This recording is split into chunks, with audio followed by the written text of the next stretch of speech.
now. And if you're ready, maybe I can start introducing the EMN and you, and then we can switch to you. Yep, sure. All right, so I'm gonna start broadcasting. The broadcast is now starting. All attendees are in listen-only mode.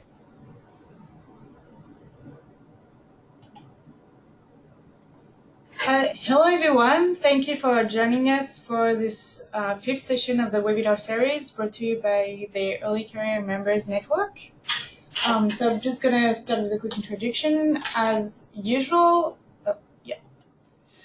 you can connect with us online, so don't hesitate to follow us on the social media, Facebook, Twitter, LinkedIn, or if you have any question, you can email us at info.emn@metabolomicssociety.org. And as a reminder, we are seeking for new committee members, at least 4 or 5 of you. So if you'd like to join us and be involved in the early career member networks of the Epilipidomics Society, you can give us your application before July 31st. And so today we have the pleasure to have Dr. Maria Fedorova with us. She's a group leader in the Institute of Bioanalytical Chemistry at the University of Leipzig. And she is focusing on optimizing chromatography and mass spectrometry method for the analysis of lipids. And today she is going to talk about lipidomics and epilidomics from analysis to data integration. If you have any question, you can ask them in the chat panel or question panel, and we will answer them at the end of the webinar. So enjoy, everyone. I will switch now to Dr. Maria. Where is it? What?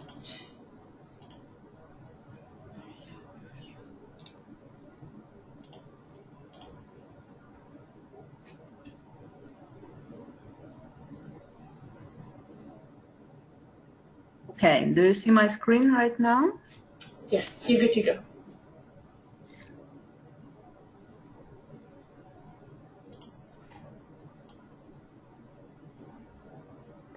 Okay, hello everyone, and thank you, Elena, for the introduction. So I'm very happy to share today with you our analytical view on lipidomics and epilipidomics. So during my talk, I would like to guide you through the different points which we take into account during analysis and also the ways of data integration. So when we talk about lipids and lipidomes, there are different types of definitions what lipids are. But in general, we can sum up that it's a hydrophobic or amphipathic small molecules that originate by condensation of thioesters or isoprene units. According to lipid maps definition, we have 8 lipid classes, so I guess you all know them. So fatty acid, glycerolipids, glycerophospholipids, sphingolipids, sterols, prenols, saccharolipids, and polyketides. So, but despite the definition, what is the variety of lipids in the biological system and what are presented in the natural lipidomes? So again, in the Lipid Maps Consortium, the database contains nowadays around 43,000 different lipid species. By different ways of computational enumeration by the building blocks, we can get up to maybe 200,000. But the number gets much smaller if we look on the experimentally described lipidome. By now, probably the most studied and unified view on the lipidome is human blood plasma, when we have some kind of consensus values for the identified lipids as well as for different quantifications. So, and here the number is around 400. So within this range, there are 370 lipids reported for human skin, human platelets, and for other model organisms like Drosophila, Arabidopsis, and Elegans. So the number of reported lipids in the natural lipidomes is really much smaller than we have in the databases. And of course, that's logical because different organisms have different specialization and production of lipids. And within the same organism, we also have a variety of different. If we have a look on the human blood plasma versus human adipose tissue, just by the proportion of different lipid classes, we see that you are pretty different in their lipids. So when we talk about lipidomes, we have to consider multiple dimensions, starting from the organization of ciliary membrane. We know that layers are not the same, and we have this layer asymmetry. There are also differences in the lateral distribution, and of course there are different lipidomes in different organelles, cells, tissue, organisms, and on top of that, we also have to see the time perspective, because lipidomes are very dynamic and respond very fast to different environmental conditions, physiological states, and so on. When we talk about lipids, we usually look at them from the functional perspective from at least 3 different ways. So there are a lot of research going on the role of lipids in compartmentalization, so building biological membranes, also energy metabolism, and I'm sorry, there is a very strong background noise. Maybe, Anna, you can move this up. Yeah, I will. Okay, that sounds bad. So if we look on this different function of lipids, so we also see that lipidomes and lipids in general are studied from different, let's say, areas of expertise. So there is a physics, chemistry, and biology involved. And that also means that different scientists working in this topic and have to come to the common understanding. So what do we know nowadays and where do we stand? If we talk about biophysical role of lipids, so building biological membranes, we know that lipids are all synthesized in the ER, and then their membranes from ER going through the vesicle transport to Golgi and to the plasma membrane. There is a massive remodeling from these loose packed thin bilayers to tightly packed and thick bilayer in the plasma membranes. And then usually discussed in the ways that we have more saturated acyl chains, more sterols, and sphingolipids. If we talk about the energy metabolism, of course, we all know that lipids in terms of triacylglycerides, so with esterified fatty acids, it's a major depot for the excess of energy. And the process of fatty acid beta oxidation is provide a lot of provide high energy yield. So for instance, beta oxidation of palmitic acid will give us around 131 ATP molecules. Lipids are also very nice to store energy because we do not need to spend any cost on the hydration during storage in these lipid droplets. But only now we are starting to understand this lipid droplets and the massive amount of triacylglycerides with different fatty acids inside. They might be not just a passive storage depots, but they're also very important in regulating metabolism homeostasis and also different pathophysiological consequences. If we look at lipids from the point of view of signaling, so the biological functions, we very often can see something like this scheme. So we study, let's say, ceramides, which are known signaling molecules. It's usually presented in the way that a ceramide can activate and inhibit different protein function, resulting in the inflammation, ER stress, senescence, and apoptosis. So in many ways, lipids are usually presented in the kind of such uncolorful pale blocks, which we know there is some head group, backbone, and different fatty acyl chains. But in reality, they come in many different colors and flavors. So there can be very different head groups with different polarities and charges. There can be different backbones. And there is a whole variety of different type of fatty acyl chains. So each of this combination of lipids with all their properties can be characterized by many, many different dimensions of this chemistry and physics behind. So charge, polarity, hydrophobicity, and shape and size. What we see as a functional outcome, we can imagine as a kind of superimposition of all these properties, which we try to reduce to the more understandable dimensions in kind of PCA analysis plot, and through that explain all the functional consequences like membrane charge, fluidity, energy cost, and receptor recognitions. On top of all of that, there is another level of regulation in the lipids. It's introduction of small chemical groups via enzymatic and non-enzymatic modification to the native lipids. Let's say if we have a PAPE lipid, which is a lipid with one palmitic arachidonic acid, and there is ethanolamine head group here.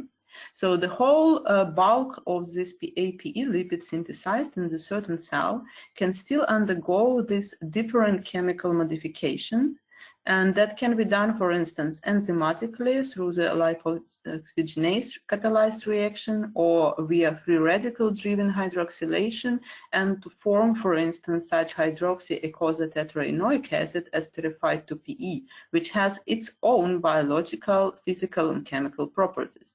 On the other hand, the head group here in the ethanolamine, it's a nice nucleophilic site which can get modified through, for instance, non-enzymatic glycation, so Maillard reaction.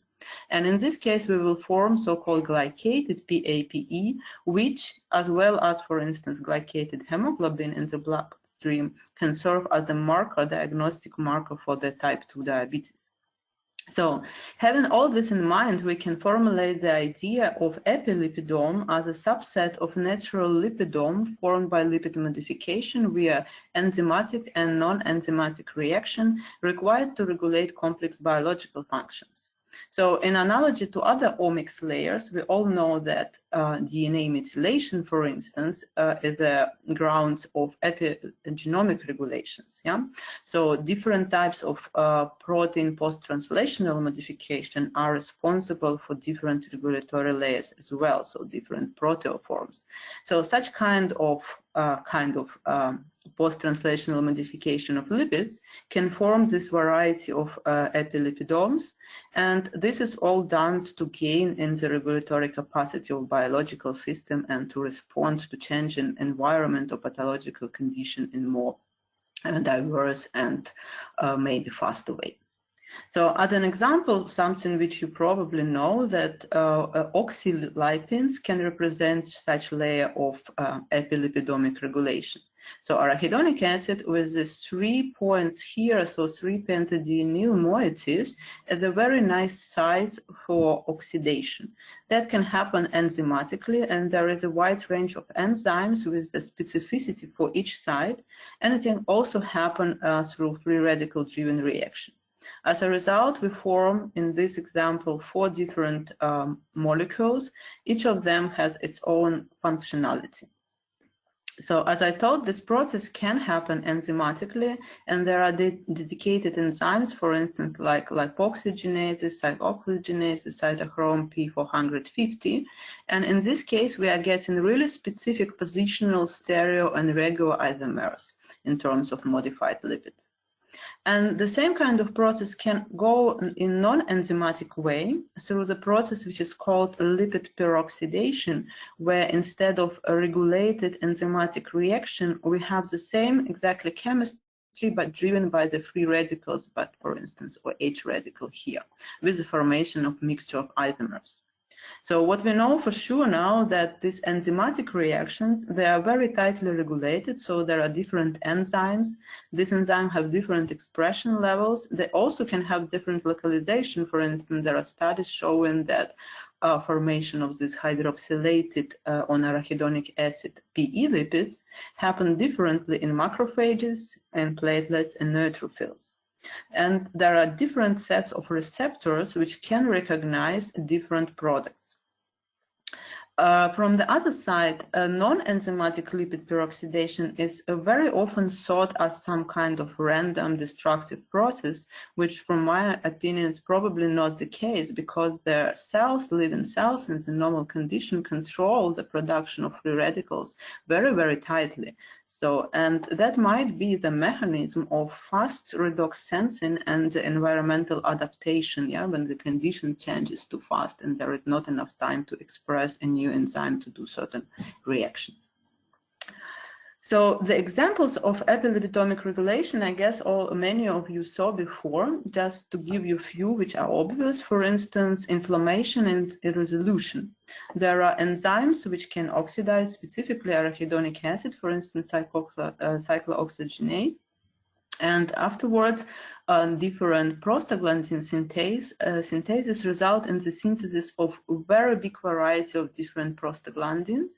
And for instance, this one, PGE2, is pretty much studied, and there are a number of receptors which can recognize specifically this prostaglandin and result, for instance, in the macrophage activation. There is also the whole set of the oxylipins, which are responsible for the resolution of inflammation. On the other side, another example is activation of innate immune responses. When we have cellular membranes, or for instance lipoproteins, the lipids in these membranes on the monolayer here can get oxidized. And when the lipid is oxidized on its fatty acid, this oxidized fatty acid doesn't want to stay any longer in the bilayer because the properties are changed and it's much more hydrophilic now. So they're forming this so-called lipid whiskers, which kind of come out of the membranes and can be recognized by a number of so-called pattern recognition receptors. For instance, some of the toll-like receptors, CD36, and the receptor for advanced glycation end products, for instance. And those receptor recognition, so present on the, for instance, antigen-presenting cells, which result in the activation of the inflammatory response. The same kind of lipid whiskers can also be recognized by circulating pattern recognition receptor, or so-called natural antibodies. Another well-studied example is the role of cardiolipin oxidation as a apoptotic trigger. So the cardiolipin lipid of mitochondrial membranes can undergo oxidation, and this very often happens in the reaction which is catalyzed by cytochrome C. And this oxidized cardiolipin, at least known as a biomarker or maybe even a real trigger for the apoptotic cell death, because the formation of the pore in the mitochondria can result in the release of the cytochrome C. And another very, very popular topic nowadays in the ferroptosis, so the ferroptotic cell death, which is also directly connected with the modification of lipids and the oxidation. And especially in this case, it was shown that PE lipids containing arachidonic acid can get oxidized, and if this hydroperoxide are not getting reduced to hydroxide by enzyme GPX4, that is a signaling trigger for the ferroptotic cell death. So if we want to study lipids in general, lipidomes, and also the layer of epilipidomic regulation in the system-wide way, so we want to use a truly omics approach where we want to cover the diversity of lipid species in the biological samples. So for that, we have to develop analytical platform, which starts from the development of the methods, then the transition of these methods for the high throughput data acquisition for the omics data. Then, of course, if we have all this big data acquired, we need to have some bioinformatic tools in order to process and identify our lipids in the fast way. And having all this information, we finally can come to the data integration. We are reconstructing metabolic networks, which will cover the diversity and alteration in our lipidomes and epilipidomes, that will provide this link and bring give the possibility to the lipidomics layer to go into the multi-omics data integration. So in the next slides, I will just provide you some example of the work which we do in my group in this kind of directions. So each analysis of lipidomes starts from the lipid extractions. And here, again, we have to keep in mind that lipids, so lipidomes are very different. So again, looking at the human blood plasma and adipose tissue, you could see that lipidomes are very, very different. So they have a different chemical diversity, different polarities and hydrophobicity. So the lipid interactions with other biomolecules might be different as well. And that's why for each sample preparation, we usually try to optimize the extraction methods to ensure the optimum lipid coverage. To do that, so we try different, usually liquid-liquid extraction systems. the most popular ones, and then we try to quantify the total yield of different lipid classes which we get. For instance, you can use thin layer chromatography very nicely to this approach. For instance, here testing 4 different extraction methods for the adipose tissue lipidome, we could see by using this thin layer quantification for unpolar lipid classes that some of the methods provide much better coverage than the others. And also for the covering the phospholipid classes, one can use phosphorus NMR, when we can see the distribution of the different phospholipids in our extracts as well. So it's usually a very useful tool to check out if the method which you are planning to extract your lipidome is actually the one for this tissue type. So sometimes it's even necessary to perform additional fractionation of the lipidomes. So if the dynamic range, let's say, concentration of your lipids from different classes is really, really different, and we can use solid phase extraction or partitioning method. Just to show you example here, for instance, this is the standards on the TLC plate, and if we use extract of adipose tissue, for instance, without any fractionation, we actually we do not get access to any other lipid classes. But if we use certain fractionation methods, we're starting to see all these much lower abundant phospholipids and other type of lipids inside. That is even more difficult if we talk about oxidized lipids or modified lipids, so the layer of this epilipidomic regulation here. So for these modified lipids, very often you have to perform some additional fractionation, derivatization, or even charge tagging, because this species is present in the biological system in a very low abundance. So over the years, we developed different types of methods for instance, analysis of oxysterols, head group modified amino phospholipids, oxidized nitrated fatty acids, oxidized phospholipids, and oxidized triacylglycerides, some low molecular weight product of lipid peroxidation, which are usually very active in reactions with the proteins, and the big lipid and protein adducts.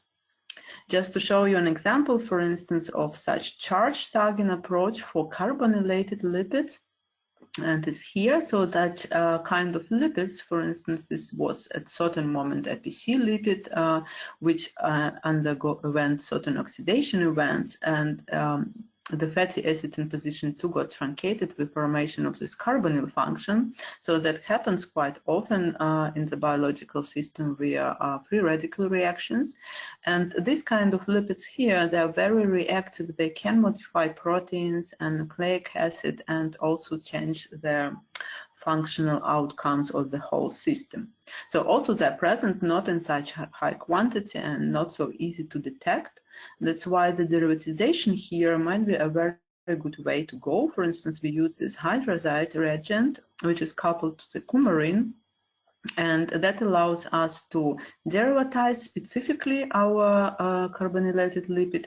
Coumarin is a nice moiety for the extraction in the hydrophobic phases, and we also have this tritiramine group, which is serving as this charge tag. So this group accepts proton deionization very nicely, so we can enhance our ionization of low abundant modified lipids using positive ionization mode.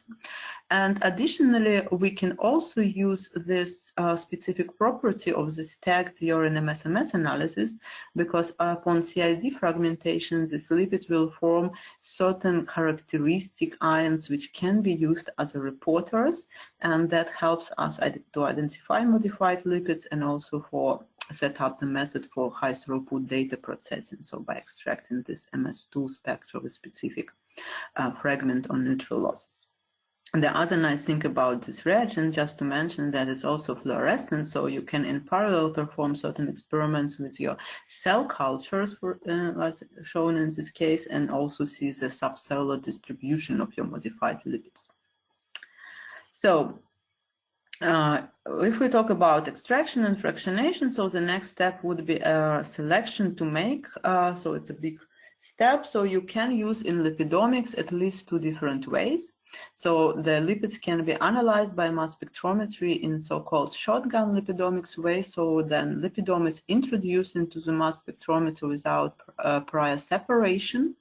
And usually it's done by direct infusion or flow injections. And these methods are used on the variety of instruments. There are nice methods optimized on low resolution instruments, but also there is a lot of applications mostly on the high resolution mass spec. The method is really nice, fast and robust, so you can analyze many samples, hundreds of samples in a very short period of time. On the other hand, we have LC-MS-based lipidomics. So here we perform chromatographic separation of our lipidomes before ionization and MS-MS analysis. And usually it's done by combining liquid chromatography online with electrospray ionization because they work perfectly together. So in our group, we usually rely on LC-MS-based lipidomics. And the reason is because we have a very high number of lipid molecular species, which are actually occupying a very narrow M/Z space. So if we consider this 40,000 species of lipids, which might occur within this just 1,000 of M/Zs, so this is a pretty crowded space. So we have this high diversity of natural lipidomes, and we have also very high number, or not only isobaric, but also isomeric species. So you could see here on this graph, we just calculated as an exercise for certain exact masses, which are shown here. So it's a region of phospholipids or triacylglycerides. You could see how many isomeric species we can form. So for instance, for this mass over here, it's almost 50, and it comes almost to 70 isomeric species for the region when we have different triacylglycerides.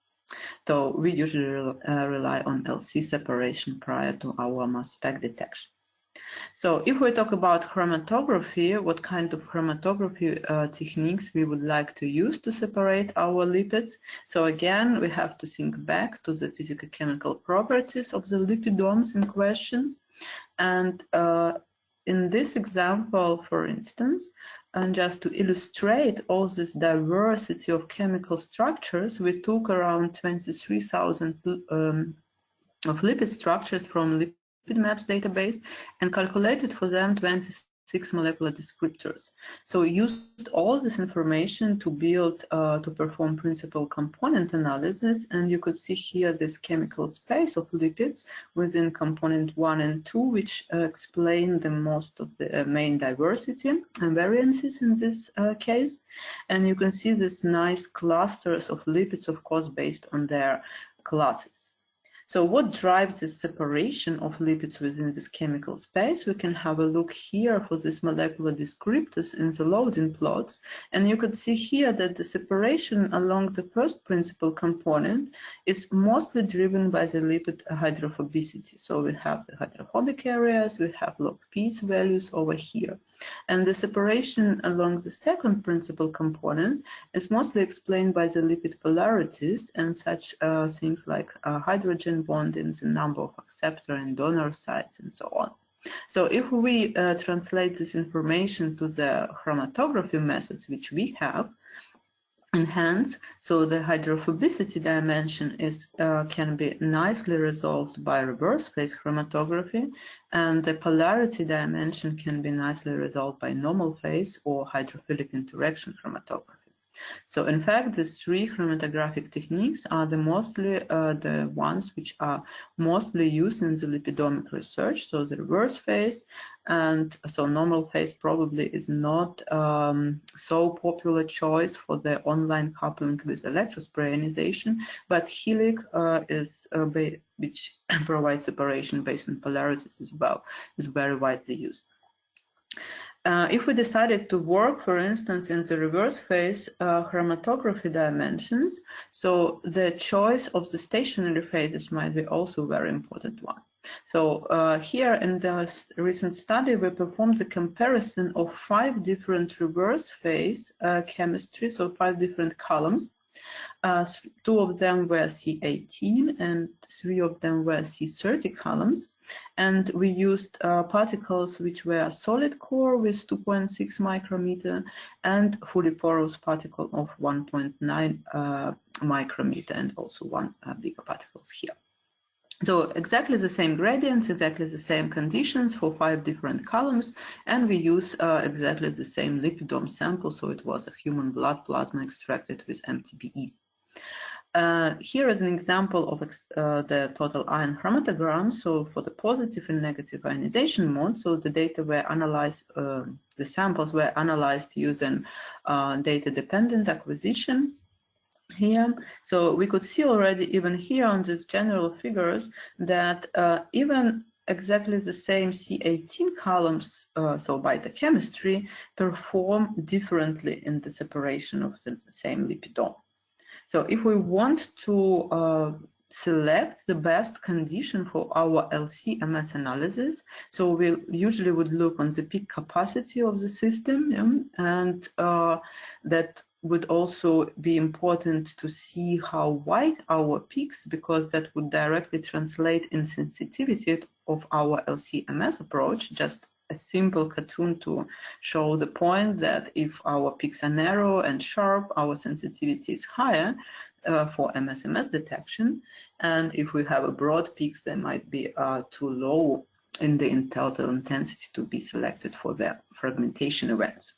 We're also interested in the resolution of critical pairs, and you could see here an example, for instance, for isomeric triacylglycerides, and in this case, C30 columns, of course, perform better, and in this particular example, we can separate with a resolution over 3 different species, which means mass spectrometrically we can fragment them separately and provide a separate identification for these lipids afterwards.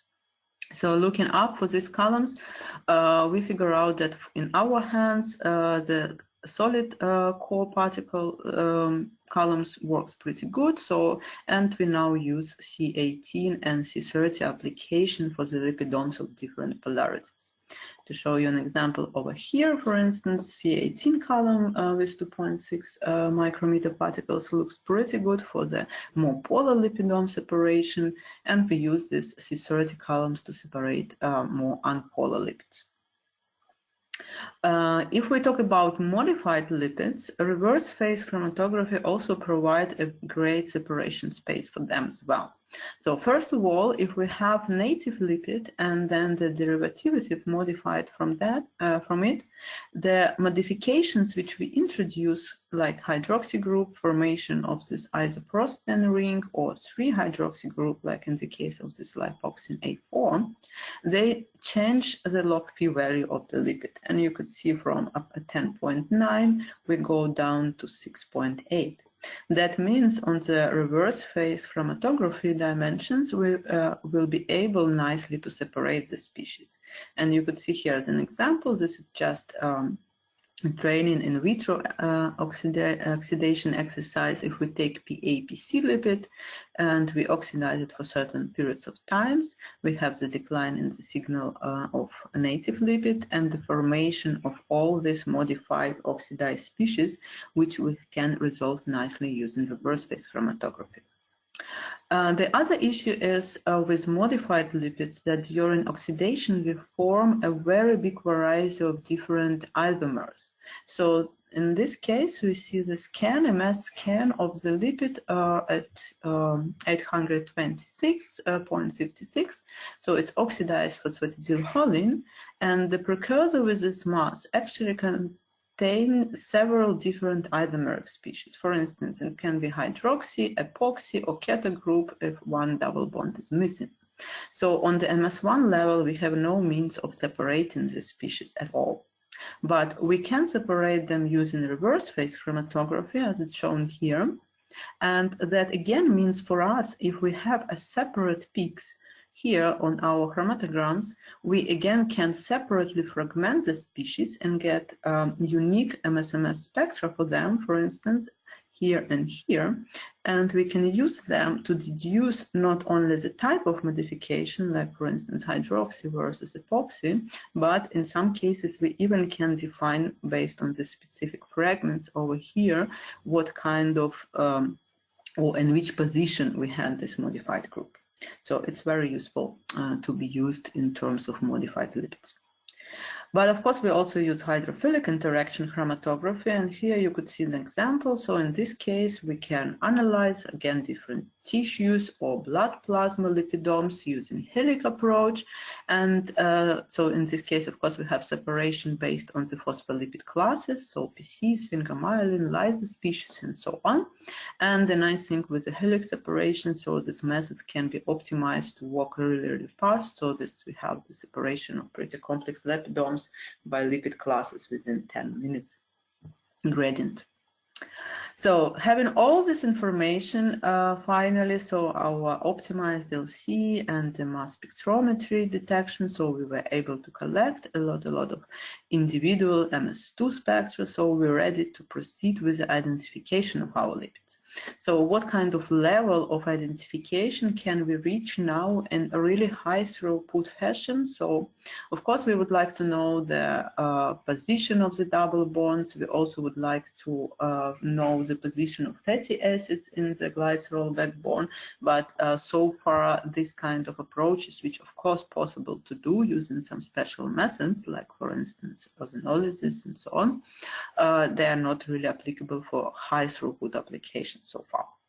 So the identification level where we are pretty sure about, this is this level where we can identify the lipid class, and we also can identify the fatty acids, which are, for instance, in this case, esterified in the PC lipid.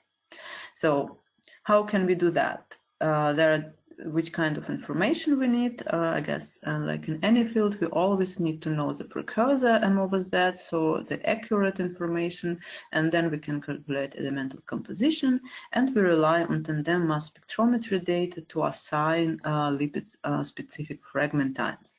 So just an example of a typical MS2 spectrum of PC lipid in the negative ion mode. We have a number of signals which are characteristic for the head group. For instance, PC lipids ionize as 4 metaducts in the negative ion mode, and they always lose a -60 specific neutral loss, or there is a number of fragments over here. And we have fragments which are specific for identification of fatty acyl chains, for instance, both N-ion fragments of fatty acids, so that provides us enough information to define which kind of lipids do we have, at least in this level of the confidence.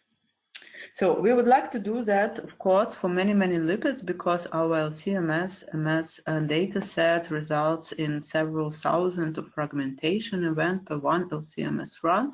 So we have a potential of identification of many lipids, but of course our knowledge of how to do that has to be translated in some kind of bioinformatically supported solutions, computational solutions, in order to do it in a really fast way.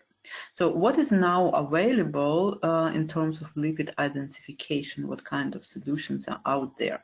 So we classified it, let's say, it into 3 main approaches, with the first one being probably the most popular one. It's a spectrum matching, and I guess all of you know the programs, for instance, like MS-Dial. It's of course very popular in metabolomics as well, and it's also integrated the parts of lipid blast libraries used for the spectrum matching, and there are other tools as, for instance, LipoStar.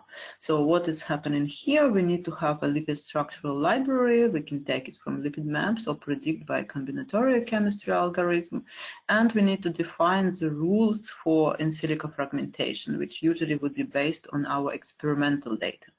So then we obtain our in silico fragmented MS2 spectra, which we want to match with our experimental data, and we can use different scoring algorithms, with dot product score being the most popular one. Another way of doing that is what we call top-down approaches. So it's in a way similar. So we need to have a lipid structural library, and then we can perform in silico fragmentation here based on the chemical properties of this lipid. and perform the scoring again by matching the spectra in this way. So there are programs like MedFrag, and there is optimization of this program recently was done, which is called LipidFrag for lipids. And finally, the third type of identifications which we can perform, it's so-called bottom-up. So in this case, we do not use any kind of lipid structural library, but we have to provide to the tool some kind of specific fragments which can be formed, and also the list of fatty acids which can be esterified to the lipid. And the program will match for you the patterns. So this is the way which is kind of resembling your manual annotation. I will say a few words more about that, but to name a few software tools in this area, this is, for instance, Lipid Data Analyzer. This is Lipid Explorer. It's a very popular tool, for instance, in the shotgun lipidomics approach. And a year ago, we released our own software, which we called Lipid Hunter. So also operating in this bottom-up fashion.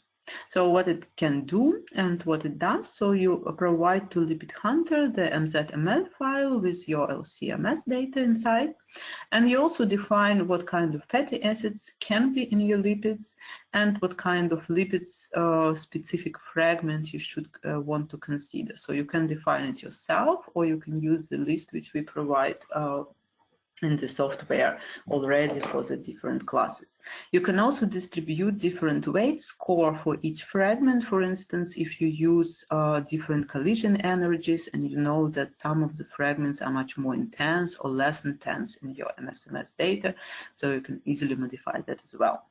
Afterwards, the program will do exactly the steps which you would do if you want to annotate your MSMS data manually. So it will get the precursor mass, it will get extracted ion chromatogram, it will calculate for your precursor mass the isotopic score, which is pretty important thing in lipids, and then it will perform this bottom-up identification of the fragments which it sees in the MSMS spectrum, matching the known, for instance, fatty acid or head group ions, and then combine it together to fit with the precursor, and if the fit is correct, so it will report the lipid as identified with the corresponding scores. So the output of the program will be these 6 panel images. So you have this HTML report. You can click here on each lipid which you identified, and for each identified lipid, it will open you such kind of panels. So you could see your extracted ion chromatogram and where exactly MSMS was taken, MS, CAM, isotope score calculations. And you also have the details on the MSMS spectrum identification here with the specific identified and also unspecific fragments marked in the zoom areas. It's also, of course, provide you the Excel table with all the details for the whole identification workflow.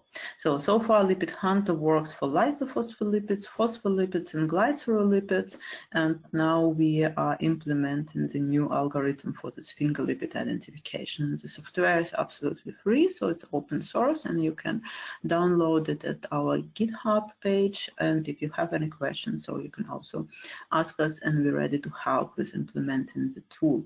So it's also, if you're working in the KNIME, for instance, framework, so you can also integrate it in these workflows. So in the last few slides before I finish, I would like to say a few words about identification or high throughput identification of modified lipids. So if we have certain tools already existing for the lipidomes, normal lipids identification, the field of oxidized lipids or modified lipids is much less developed here. So what kind of evidence levels are existing here? So of course there is MS1 level of evidence where we have just M over Z. If it's accurate enough, we can calculate exact mass and elemental composition of our lipid. There are also some kind of retention time matching, or at least having some retention time filter as an evidence level, because if you remember, I told you that on the reverse phase chromatography we can separate pretty nicely oxidized lipids from unoxidized ones, and they always will elute earlier. And of course, we have MS2 level of information, so a level of identification where we really can say what kind of lipid class we have, for instance, by the head group specific ions, what kind of fatty acyl chains we have, and also what kind of modification and in which position we can identify. So there are different solutions in each of the level available. For instance, if we talk about MS1, what can we do? We can use publicly available databases of modified lipid structures. So, for instance, lipid maps provide over 240 different oxidized lipids, phospholipid structures. There are also a number of in-house generated MOZ libraries, so you can find a number of publications which are having that. There can be also in silico generated libraries on the MS1 level, or certain softwares are using on-fly calculation for the oxidized lipid structures. So if we talk about retention time matching or retention time filter, so this is a good level of the knowledge-based filtering, and for instance, LipoStar is using that as a filter that any oxidized lipid should have retention time lower than normal lipid. And finally, of course, we would like to reach the level of MS2 confirmation. So in this case, there are examples. Let's say, for instance, there are experimental MSMS libraries for spectrum matching, which are available for some oxidized phospholipids within MS dial. So very nice data. And there are also some in silico generated libraries by enumeration in the number of applications. And there is a software which relies on the knowledge-based in silico oxidation and fragmentation libraries. And this is LPP Tiger, also the tool we developed here for modified lipids identification. And I will just say a few words how does that work. So this Lipid Tiger, LPP Tiger, relies on the three algorithms, and the first one we perform in silico oxidation, then in silico fragmentation, and then we have a different multi-scoring algorithm for identification of our lipids. So this first one probably is the most unique one in LPP Tiger, because we didn't make in silico oxidation by simple enumeration of different number of oxygens into polyunsaturated fatty acids, but we actually went through the literature and studied the ways of what is known about how lipids can oxidize, how these polyunsaturated fatty acids are oxidizing. So we collected these networks for 10 different polyunsaturated fatty acids. And now we have, okay, this, you cannot see anything, but it's not meant to be seen so much. But this is a very complex networks where we have all the oxidation reactions which are catalyzed by enzymes or by free radicals for the 10 different PUFAs here. So it has around 500 different lipids and more than 500 different reactions. So this kind of networks and rules of the oxidation, they are all implemented in this algorithm. So this oxidation happens, let's say, in silico based on their reconstructed knowledge. The next thing which we also did pretty much work on here is in silico fragmentation algorithm, because oxidized lipids, they can fragment differently. They can form different adducts than the normal lipids they can, and also the fragmentation pattern can be a little bit different. So we studied different truncated lipids, oxidized lipids, also the prostains, and based on our in vitro studies, we afterwards formulated the rules for in silico fragmentation. Again, for the identification here, we actually combine different types of algorithms. So we used similarity scoring here based on our in silico fragmented data, but we also have a number of other algorithms like fingerprint scoring, which is taken into account this smaller or less abundant fragments like specific neutral losses from oxidized groups and so on here, and also the specificity scoring to avoid any, let's say, cross-contamination results in the MS2 spectrum. So again, the program gives you this kind of output, and here it's a little bit different because we use more scoring algorithm in this case. So if you are interested in oxidized modified lipids, you can give it a try, and again, just let us know if we can help you with implementing it. So the final slide, I will tell you that the last tool which we developed. So since now we can identify many lipids, and we also can have access to the data published by some other researchers, let's say, we came and we want now to integrate all this data set in the different ways. So we came to the point that actually it's not so easy to do, because different programs, different softwares give you completely different outputs. And if you want to process your lipid afterwards, this list of identification in some kind of automatic way, you cannot do it because you have completely different abbreviations. For instance, our lipid hunter provides identification in this way. Lipid search provides identification of a lipid written in this way. Lipid data analyzer, for instance, writes the composition of fatty acid like that, and the TG would be standing in the separate column, and so on. So at the end, we came up with a small tool which we called Epilion, so which you can use by putting any kind of combinations of the identification and afterwards translate it to the same abbreviation which you prefer afterwards. So you can also check it out in our Bitbucket, I guess, page in this case. So the last slide from me for today. So what is next? Having all these areas covered, we are coming to the so we have access to the big data containing a lot of reliable identification of lipids. So we are ready to proceed with our metabolic network analysis. For instance, even the ones which we used for the algorithm prediction, we can use already for the differential analysis here.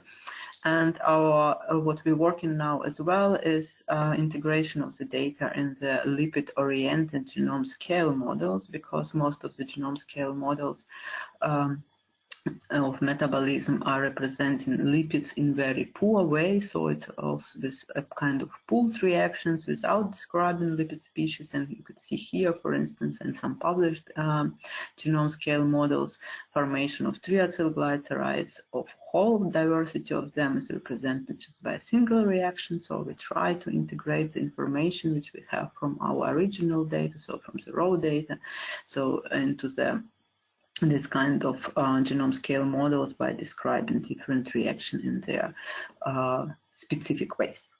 So I would like to thank you all for the attention, and thank also the people from my group working on all these very exciting areas and data. And thank you very much. Right, thank you very much, Maria, for this really great webinar, and thank you all for attending.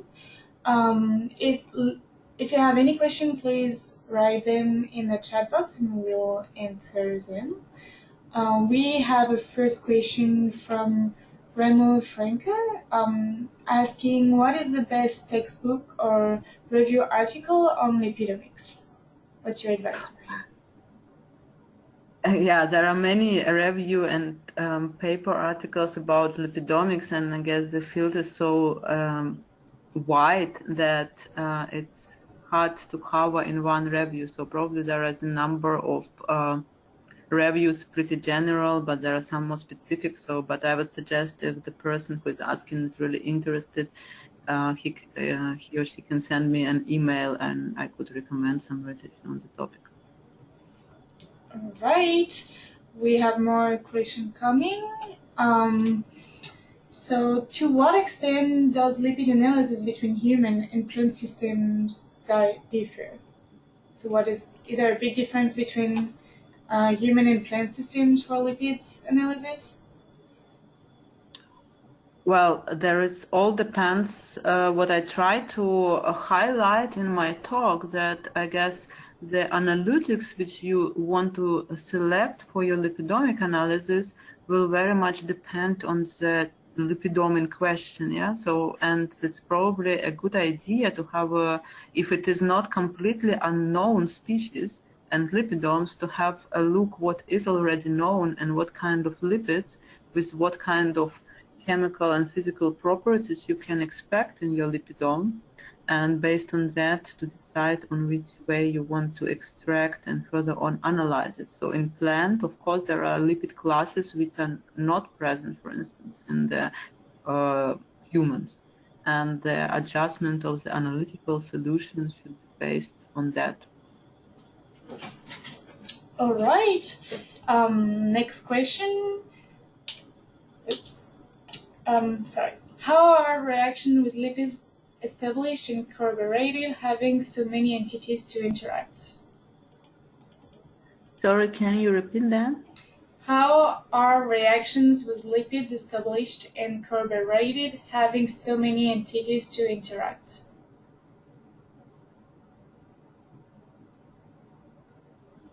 Fully, but so if the lipids have so many entities to interact in the living cell, so how can we establish which reaction happens? So if that is a question, I guess this is, yeah, I mean, usually the reactions which happens in the living cells, if everything goes fine, I guess everything should be controlled and regulated. Yeah? And of course, all the enzymatic reactions which happens, they are on the different several layers of controls. The non-enzymatic reactions which are also occurs, they are also controlled through the control of this free radical substances which can be released, formed. I hope that is the answer. Me too. So another question about a book. If you have a good book to suggest for lipidomics, but from a bioinformatic point of view. Actually, I don't think, yeah, nothing comes to mind so far, really, as a book on the lipidomics bioinformatics. Yeah, I think the field of the lipidomics bioinformatics is something which is just developing now, and I think we and many others who are in this field trying to get the best knowledge from the other more, let's say, advanced omics fields like metabolomics and proteomics and so on. I'm afraid there is no book, to the best of my knowledge, on the bioinformatics and metabolomics so far. All right. We have a few more questions. So another one is about the PCA that you showed. Does the PCA separation include modified lipids? And second question, and instead of just separating the lipids in the PCA, should we focus more on separating isobaric or isomeric lipids? Lipids separated by PCA. Mm-hmm.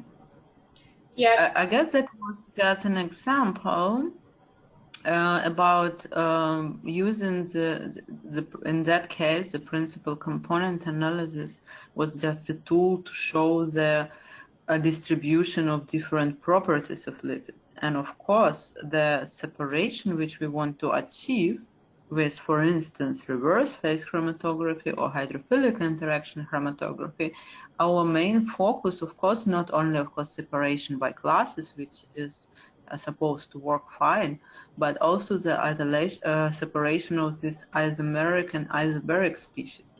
This is, of course, the main goal, because if we have different isomers of the same lipid, if we cannot resolve it chromatographically, we cannot identify them by mass spectrometry in this level, yeah, because we will have the coelution, we will have the same MS2 spectra, which will correspond to two species and so on.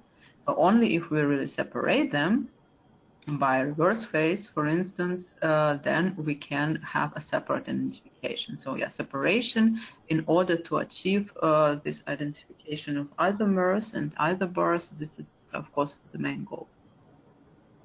All right. Question now regarding your software Epilion. Does Epilion support modified lipids? Yes, it does. Great. Another question is, how do you see the role of ion mobility in lipidomics?